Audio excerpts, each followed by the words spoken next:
I mean, I fly all the time, and I'm not cutting back my flying. I have to fly to my job every day. I was on a plane today. And I could be wrong. This could be really that bad in 2 or 3 weeks or a month. But I'm hoping that it's not going to be, and I'm not ready to sort of, buy all the toilet paper at Target yet. I think Senator Rand Paul has tested positive for coronavirus. A tweet from his account noted he is feeling fine and is in quarantine. He is asymptomatic and was tested out of an abundance of caution due to his extensive travel and events. He was not aware of any direct contact with any infected person. Days ago, President Trump declared a national emergency over the outbreak. I am officially declaring a national emergency. Two very big words. The action I am taking will open up access to up to $50 billion of very important and a large amount of money for states and territories and localities in our shared fight against this disease. This is a Fox News alert. We have just learned that Senator Rand Paul has tested positive for the coronavirus. Very, very unhappy to hear that Rand Paul has been diagnosed with COVID-19. Wish him the very best. He's compromised given health conditions he's had in the past, and so we'll be praying for him and thinking about him. And of course, all the senators are going to seek medical advice as to what action we should take to make sure that we don't in any way spread this virus ourselves. You were all at lunch together on Friday. Yes, we were. We're in lunch together with Rand, and hope he's doing very well. But we have to determine whether any of us should self-quarantine as a result of being in the same room. The official confirmation came in a series of tweets just a few minutes ago, and I want to read them to you in full. They read, Senator Rand Paul has tested positive for COVID-19. He is feeling fine and he is in quarantine. He is asymptomatic and was tested out of an abundance of caution due to his extensive travel and events. He was not aware of any direct contact with any infected person. He expects to be back in the Senate after his quarantine period ends and will continue to work for the people of Kentucky at this difficult time.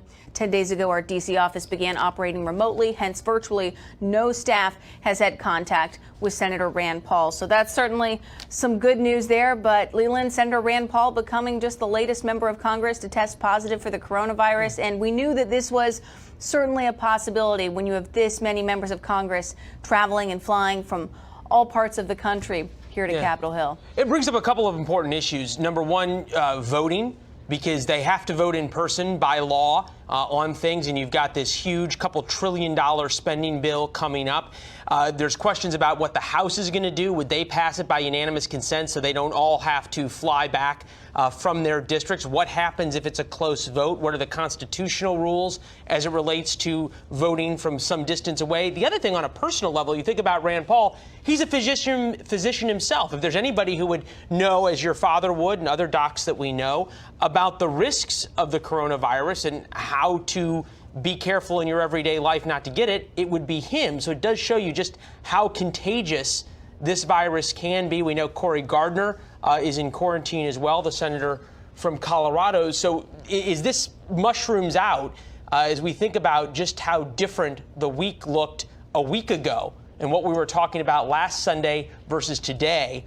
Just extrapolate that out till 7 days from now, and America will once again look very different. It just shows you anybody can get the coronavirus. Yeah. And if you think it might be easy to allow members of Congress to vote remotely, just think of what happened during the Iowa caucus. These things are not easy to do. They're very technologically difficult. And while they're not, it's kind of like comparing apples and oranges, but it is, anytime you try to do something digital that is that complex, it's tough, so not going to be ready in time for this We know that there are contingency plans out there. Whether or not they get put into use or not, we'll wait and see as the negotiations on Capitol Hill continue. And that bill was, the spending bill is something that Rand Paul certainly had a number of thoughts about.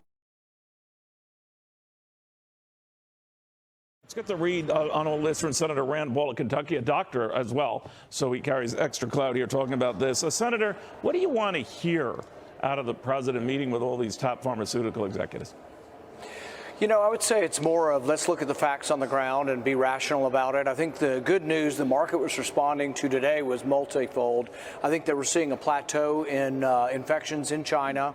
And while we saw 80,000 people infected, it was mostly in one province. So, I mean, it would be alarming if all of a sudden we had another 100,000 in Beijing and in the other major capitals of China. The fact that we're not really shows that there has been some containment of this. So while it's worldwide, I think there's room for optimism that this thing may plateau out within a few weeks and not be as bad as it may have been portrayed. The other good news is it looks like children under 10 and under 20, very few of them are showing up at all in the studies. And I think that means not that they're immune to the disease, but that they're getting it in such a mild variety they're not being counted. So let's say there's tens of thousands, if not hundreds of thousands of younger people getting it who are not counted. It may well be that the mortality number is much less than has been reported. I think the other thing that's probably gone on with the stock market today is that there may be a little bit of rejoicing that they see that it's very unlikely that Bernie Sanders will now be the nominee of the Democrat Party, with Biden being stronger and with all these people leaving the race. Well, that could be. But let me ask you a little bit about these deaths, certainly in the Seattle area. Now, they were largely elderly, most at a nursing home. And I'm just wondering right now whether that gives people the risk of false comfort. They'll hear that and say, well, the weak and feeble and all of that, when in fact, in a lot of other incidents across the world, as you know, Senator, some have been young, some have been healthy. What do you make of it? I don't think we know yet. Nobody likes to see a cluster of deaths, and I feel sorry, obviously, for the family of the sick people who died there. But until we start seeing sort of major outbreaks where you tell me that there's 10,000 people infected in Seattle, that's when I think there'd be some really true alarm. But fortunately, we haven't seen that yet. We've seen pockets of this around the world, and even in Italy and Iran, where we have it, none of it is approaching, what started in China, the numbers there. So hopefully, if every other area is smaller than what happens in China, we may weather this storm. I think there's also some good news that there's some antiviral drugs out there that have already been developed that may well actually work. And there's a really quick study going on that will probably be done within 2 or 3 weeks. Not waiting a year for a vaccine, but actually looking at antiviral drugs that already are developed and have been used in humans and also have been used in animals and shown reactivity to the coronavirus. Talk that we might have a March Madness college basketball playoff without anyone in the stands. It sounds like it's getting a little ahead of itself here. I think so, too. And I think there are reasonable times. I mean, I fly all the time, and I'm not cutting back my flying. I have to fly to my job every day. I was on a plane today.